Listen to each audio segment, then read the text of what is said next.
Аймақтың эфирдік уақытысын қаварлар малымат программасының жиынтық тоғычу шығарылышы вантат. Түз эфирдемен Дөрет Қанатбеков, саламастарба.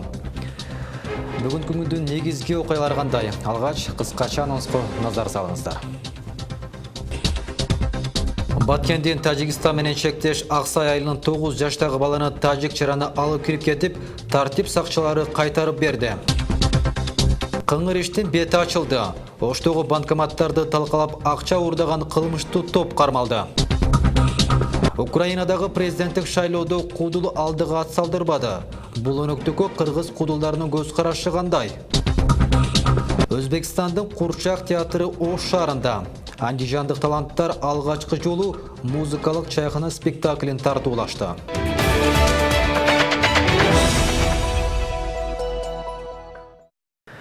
Кече 22 апрелде Баткенден Тажикстан менен чектеш Ақсай айылының 9 жаштағы тұрғыны тажик чараны Тажикстандың аймағына алып кіріп кетіп, қайра қой берген.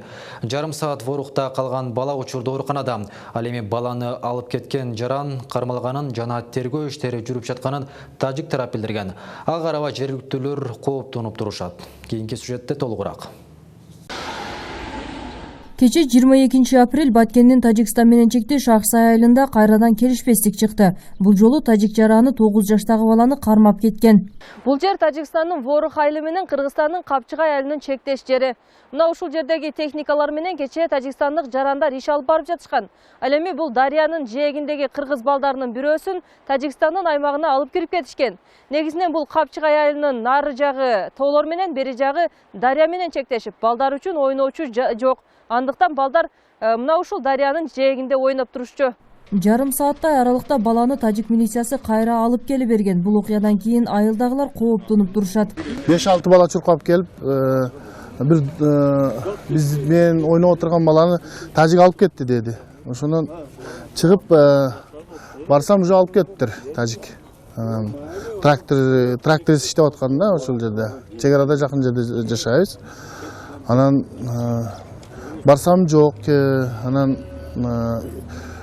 айыл башчыга участкойго кабар бердим. Учурда бала Баткен улустук биргелешкен ооруканасына жаткырылган. Анткени бала катуу корккондуктан стресске кабылган. Тажик тараптын маалыматына караганда баланы тажик жараны өз аймагына алып кирип, милиция кызматкерлерине тапшырган. Натыйжада алар кайра Аксайга алып келе беришкен. Бирок такталбаган аймактан баланы алып кетүү уурлук фактысы катары кабыл алууда. Андыктан 2-класстагы баланы кармап кеткен жаранга карата катуу чара көрүлөсүн талап кылып жатышат. Ушу 3-4 эле адамы бар булардын биздин жерге көз артып, провокация кылып урушту ачкан. Мына ошол именно мына ошо адамды урдаган, баланы урдаган Атамбой, анан мына Ширин, Акимбой деген адамдар бар булардын. Жоопкерчиликке эч тартыла элек булар. 2014-жылы Атамбойду тартылды деди, бирок азыр дагы эле ошол. Ана монетеш айыл башчысы ошондой иштерди аткарып жүрөт азыр. Эми 2-класстын баласын алып кетип, ушундай эми бул кылмыш болуп эсептелет да. Анан адам урдоо болуп эсептелет. Ошон үчүн эми баягы ошол урдаган адамды жоопко тартылсын дейт. Элдер ушундай неме кылып атат, талап коюп атат. Учурда чек арада абал тынч, бирок жергиликтүүлөр кооптонуп турушат. Ал эми баланы кармап кеткен жаран тажик тараптан кармалып тергөө амалдары жүрүп жатат. Эми окуя боюнча эки тараптуу биргелешкен тергөө тобу ишти алып барышат. Кесиптештер менен сүйлөшүп көрдүк. Ал киши кече күнү ушу камакка алынып, алар өздөрүнүн тергөө амалдары жүрүп жатат. Биздики болсо тоже биздин маалыматтар журналына катталып, азыркы мезгилде териштүү иштерин биз да жүргүзүп жатабыз. Азыр аймакта абал туруктуу. Эки тараптын милиция кызматкерлеринин биргелешкен патрулдук тобу аймакта абалды көзөмөлдөп турат. Фируза Аскарбек кызы, Жыргалап Дижелиулу, Ынтымак, Баткен району.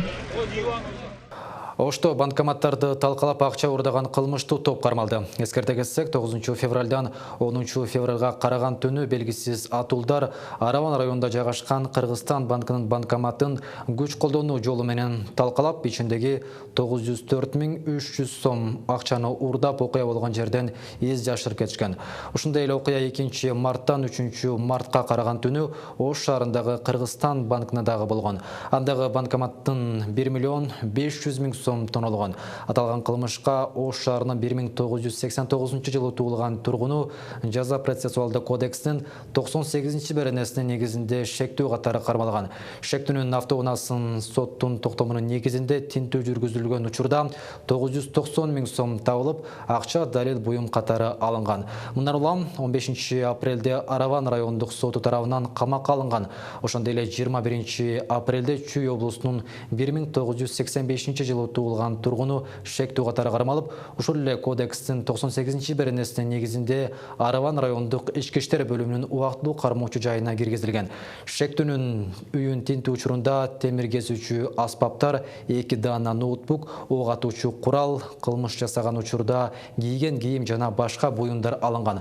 Учурда кылмышка катышы бар башка шериктер дагы аныкталып, алардын жүргөн жери тактоо максатында ыкчам иликтөө иш-чаралары жүргүзүлүүдө. 21 апрелде саат 21:00 чамасында Чоңалай районунун Бурган суу айылында ылдамдыгы секундасына 16 метрге жеткен шамал катталып, 2 үйдүн чатырын учуруп кетти. Бул тууралуу бүгүн 23 апрелде өзгөчө кырдаалдар министрден билдиришти. Маалыматка караганда, шамал 2 үйдүн 75 метр квадрат, 4 сарайдын 240 метр квадрат темир чатырын учуруп кеткен. Ага катары эле айылдын 280 метр электр чубалгысы үзүлгөн. Электр энергиясы калыбына келтирилди. Кырсыктан эч ким жабыркаган жок. 2016 жылы 7 октябрда жергиликтүү ишкерлерди колдоо максатында токтом чыккан. Бирок ал токтом азыркы учурда ишке ашпай жатат. Анткени Кыргызстандан өндүрүлгөн табигый таш коңшу өлкөгө эч кандай көзөмөлсүз кетип жатат. Өзүбүздөн чыккан нерсени ишкерлер кымбат сатып алабыз. Мындай пикирлерин бүгүн ишкерлер маалымат жыйынында айтып чыгышты. Мамлекеттик жоопкерчилиги чектелген 62 таш кесүүчү ишкана бар. Алар 2016 жылдагы ишкерлерди колдоого ылайыкталган токтомдун негизинде Өзбекстан тарапка жылына 2000 куб экспорттоп келишкен. Бирок бүгүнкү күндө Өзбекстанда сары таштарды түз алып чыгып жатышат дешет. Пайыздык насыя алып, өздөрүнүн ишин жүргүзүп жатканда бул көрүнүштөргө зыянга учурашы мүмкүн экендиги дагы айтылат маалыматта. Жалпы 4000 адам жумуш менен камсыз болору дагы аныкталган. Межправительственное соглашение бар деп, бирок бизге так бир маалымат бербеди, эч ким кагаз түрүндө да эч ким жооп берген жок. Биз талап кылган нерсе ошо премьер-министрдин токтомун аткаруу боюнча мыйзамдуулугун карап берсе, башкы прокурорубуз, финполиция, ошо тиешелүү кызматтарга биз суранып кетерлик. Токтомдун мыйзамдуулугун жана аткарылуусу боюнча талап коюп атабыз. Азыр өзүнүн кызыкчылыгы. Бул жерде Өзбекстандын ишкерлеринин кызыкчылыгы гана каралып атат. Кыргызстанга бир тыйындай пайдасы жок. Эч кандай нерсе төлөнбөйт. Акча төлөнбөйт. Украинада президенттик шайлоонун 2-чи туру бүттү. Талапкерлердин арасынан алдыга шоумен актер Владимир Зеленский 73% добуш менен алдыга чыкты. Анын таңдашы Украинанын президенти Петр Порошенко 24%га ээ болгон. Дүйнө басылмалары жаңы шайланган президент тууралуу түрдүү билдирүүлөрдү калтырууда. Украинадагы президенттик шайлоого 39 талапкер аттанган. Буга чейин Кыргызстанда президенттикке 80 талапкер катталган учурлар болгон. Алардын ичинен куудул, чыгармачыл адамдар дагы болгон. Украинадагы шайлоонун жыйынтыгы кыргыз куудулдарына кандай таасир берди? Кабарчыбыздын сюжетинде. Украинада 21 апрелде президенттик шайлоонун 2-чи туру өттү. Анын жыйынтыгы менен буга чейин 1-чи турдан өтүп атаандаштарынан алдыга озгон шоумен актер Владимир Зеленский 73% добуш менен Украинанын 6-чы президенти болду. 41 жаштагы Владимир Зеленский буга чейин саясатта лидер катары көрүнгөн эмес. Белгилүү актердун «Квартал 95» аттуу студиясы бар. 2015 жылы алгачкы жолу «Эл кызматчысы» сериалы көрүүчүлөргө тартууланган. Сериалда баш каармандын ролун аткарган Зеленский жөнөкөй тарых сабагы мугалиминен Украинанын президенти болууга чейин жетишкен. Бул сериалдын чыгышы менен Украина эли Владимир Зеленскийди колдой баштаган. Владимир Зеленский 31 мартта өткөн президенттик шайлоонун биринчи турунда 50%дан жогору добуш алып, биринчи орунга чыккан. Анын атаандаштары буга чейин өлкөнү башкарып турган Петр Порошенко жана Юлия Тимошенколор да шайлоодогу талапкерлердин алдыңкы 3 илтигине ыйлешкен. Очень важно, чтобы во время голосования работал разум. Украинада президенттикке 39 талапкер аттанган. Эл арасында актер, шоуменди саясатта тажрыйбасы жок дешсе, кээ бирлери татыктуу президент болоруна ишенебиз дешет. Жаңы шайланган президентке дүйнө элдеринин лидерлери куттуктоолорду жөнөтө башташты. Зеленский президенттикке киришкенде өлкөдөгү кадрдык өзгөрүүлөрдү жүргүзүп, биринчи кезекте Орусиядагы саясий куугунтукта жүргөн моряктарды бошотууну айтып өттү. Буга чейин Кыргызстанда да 2011 президенттикке талапкер деген саясаттан оолак жүргөн Куудул Жамбыл Камчиев да койгон.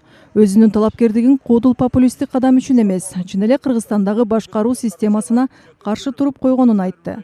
Болгону шайлоо өнөктүгүнө дебаттарга чейин жетпей калганын белгилеп, эгерде дебатка чыкканда упай топтоого үлгүрөт элем деп өткөн шайлоо күндөрүн эскерет.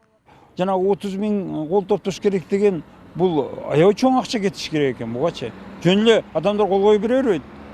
Сага жок дегенде жарым саат сүйлөп тургандан кийин кол коюп берет. Владимир Зеленскийдин жеңиши биздин мага эмес, мындай демократиялык маанайдагы адамдардын бардыгына жакты да. Кыргызстан да Украина сыяктуу эки төңкөрүштү башынан өткөргөн. Президенттик шайлоого 80ден ашуун талапкерлер койгон учурлар да кездешкен. Шоо чөйрөсүндө аралашып жүрүп талапкердигин койгон айрым куудулдардын айтымында бийликке келүүгө маданият тармагына көңүл бурулбагандыгы да себеп болгон. Мамлекет башка жака кеттик, канча жылдан бери. Эгемен мамлекет болуп өзүбүздүн көп өзгөрүүлөр, бирок маданият тармагы ошончолук алып калды да. Ошон үчүн мен эгер парламентке барсам, ушул багытта бир жаңы нерселер сунуштайын, жаңы бир мыйзамдарды жазайын деген оюм менен ошо талапкерлигин койгом. Өздөрүн саясатта көрүүнү каалаган Куудул чыгармачыл чөйрө адамдардын айтымында Кыргызстанда жарандардын президенттикке талапкерлигин коюуга мүмкүнчүлүк бар, бирок система татаал. Ал эми Украина эли тандап алган жаңы президент шайлоочуларына эл кызматчысы сериалындагы президент сыяктуу эч кандай кортеж, жан сакчылары жок, жөнөкөй президент болууга убадасын берди. Я сейчас готов встать на колени перед каждой матерью, которая не дождалась своего сына с фронта. Махпурат Алибаева, Кымбат Абдисамат уулу, Ынтымак. Өлкөнүн түндүк түштүк аймагындагы район акимдерине жана шаар мэрлерине коопсуздукту сактоону камсыздоо боюнча окутуу курсу башталды. Ага аталган кызматтын өкүлдөрү дагы катышкан. Окутуу Кыргызстандын куралдуу күчтөрүнүн генералдык штабынын башкармалыктары менен жергиликтүү бийлик жетекчилигинин жана ошондой эле коопсуздукту сактоо боюнча бөлүмдөрүнүн бирдиктүү тыгыз байланышта иш-чараларды өткөрүү максатын көздөйт. Бул иш-чараны Кыргыз Республикасынын коопсуздук кеңешинин адистери жана куралдуу күчтөрүнүн офицерлери жүзөгө ашырууда. Окуу мөөнөтү 3 күнгө созулуп, 25 апрелде аяктайт. Ага улай эле аскер кызматтарында полигондордо семинарлар дагы уюштурулат. Жергиликтүү башкармалыктын жетекчилери менен 3 күндүк курстук өтүп жатат. Бул окуу курсу Кыргыз Республикасынын коопсуздукту сактоо, камсыздоо боюнча иш-чараларды уюштуруу болуп саналат. Негизги максаты Кыргыз Республикасынын куралдуу күчтөрүнүн башкармалыктар менен жергиликтүү жетекчилердин коопсуздукту камсыздоо боюнча иш-чараларды жүргүзүү да. Кара Суу районунун талаачылык зонасында жеке менчик күнөсканаларда түшүмдөр бышты. Райондогу Сарай айыл аймагында орун алган айрым күнөсканалар азыркы тапта күнүнө 100 килограммдан ал эми сезондо жарым тоннага чейин түшүм берет. Жеке фермерлер азык-түлүктөрдү чет жактан сатып албай, рынокту жергиликтүү таза азык-түлүк менен толтуруу мүмкүндүгүн айтышууда. Бирок ошол эле учурда кошуна өлкөлөрдөн кирген азык-түлүктөр баанын төмөндөшүнө себеп болуп жаткандыгын айтып чыгышты. Теманы кесиптешим Жусупбек Кошмат уулу баяндайт.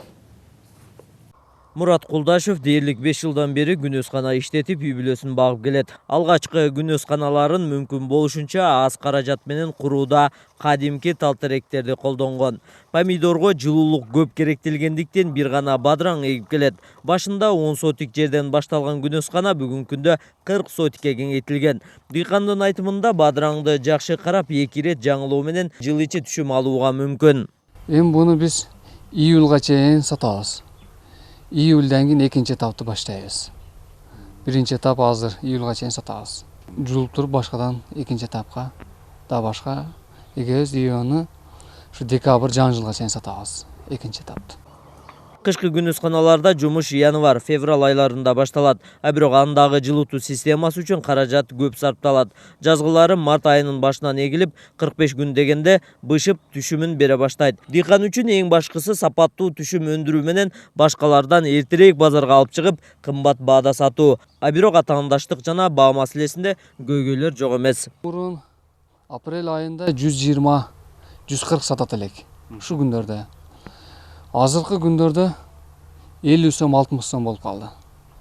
Тажикстан көбүнчө ошол жактан көп алып келип атат. Бадырың 1-2 күн тургандан солуп калат да.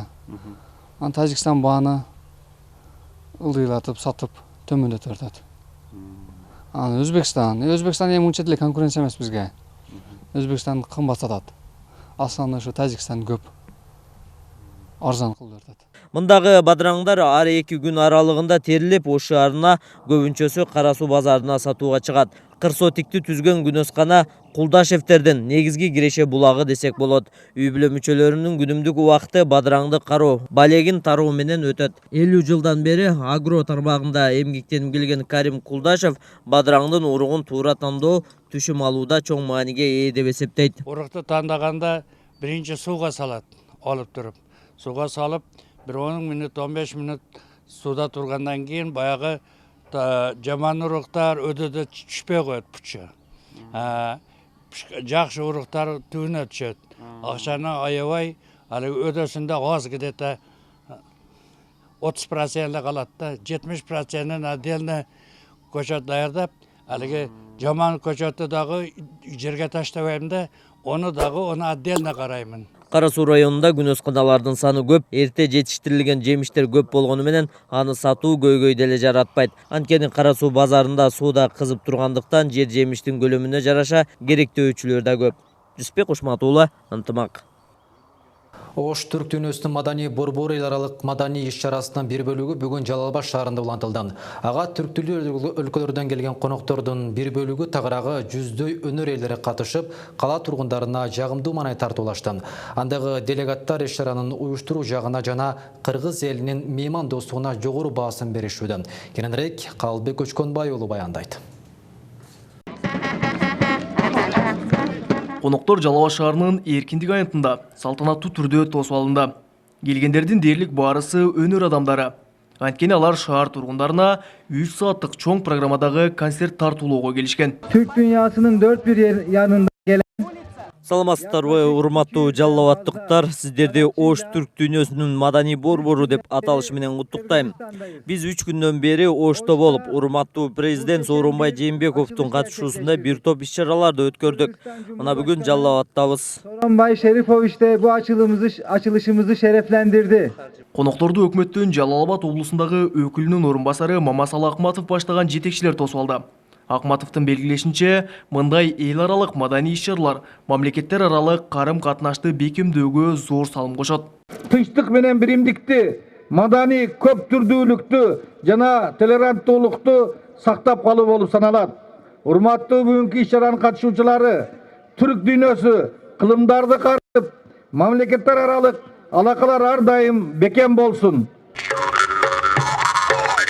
Иш-чарага бир нече өлкөдөн чыгармачыл инсандар келишкен. Алардын арасында Казакстандан келген бийчи Альбина Жеткизгенова да бар. Ал Кыргыз өлкөсүнө алгачкы рет баш багып жатканын айтат. Анын белгилөөсүндө Кыргызстандын табияты менен меймандостугу өзгөчө таасир калтырууда. Бизде осы Кыргызстанда өте жакшы каршы алды. Және де бизди сыйлап, осылай каршы алып, ар дайым бизге көңүл бөлүп, солай жакшы каршы алды. Биздин көңүл күйүбүз жакшы, және де өте кубанычтымыз осылай катышып бийлеп жатканыбызга. 3 саатка созулган концерттик программа ыр бийлер менен коштолду. Дал ушундай эле маданий иш-чара Каракулжада да өткөрүлдү. Белгилей кетсек, Ош шаары түрк дүйнөсүнүн маданий борбору иш-чарасы быйыл жыл бою улантылат. Ага карата 23 эл аралык, 2 республикалык салтанат пландалган. Калбек Өчкөнбай уулу, Тынчбек Дуалдаев, Жалал Абад облусу. Өзбекстандың Курчак театры Ош шаарына келди.